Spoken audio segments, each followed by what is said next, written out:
Pinangunahan ng Philippine Para Swimming Team ang malaking medal haul sa huling araw ng kompetisyon matapos mag-uwi ng kabuoang 13 golds, 8 silvers at 9 bronze medals kasama ang 5 nabasag na ASEAN Para records. Bida sa pulang 22-year-old na tanker na si Angel Otom na muling ipinamalas ang kanyang dominasyon matapos magbulsa ng 5 gintong medalya at 1 pilak na naging haligi ng tagumpay ng koponan sa kanyang mga events. Samantala, hindi rin nagpahuli ang Philippine Para Chess Team na naghatid din ng tagumpay para sa bansa matapos humakot ng 12 golds, 10 silvers at 9 bronze medals sa huling araw ng regional meet. Ayon kay Philippine Paralympic Committee President Michael Barredo, malaking bagay ang malawak na national training pool at ang pagpasok ng mas maraming atleta sa sistema para sa pangmatagalang tagumpay ng para sports sa bansa.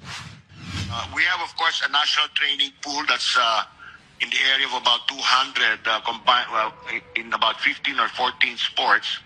And then nagkaroon tayo ng mga bata, no? Our youth that they came from of course, the Palarong Pambansa, and then competed in the Asian Youth Para Games in Dubai just about a month ago.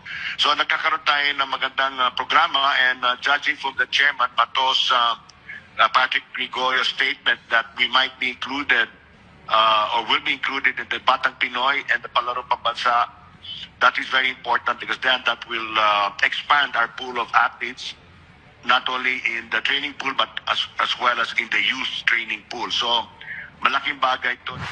Dahil sa matinding dedikasyon, disiplina at pusong Pinoy na ipinamalas sa mga para-athletes, muling pinatunayan ng ating pambansang koponan na ang tagumpay ay hindi nasusukat sa limitasyon kundi sa lakas ng loob at pagmamahal sa bayan. JB Hunyo para sa Atletang Pilipino, para sa Bagong Pilipinas.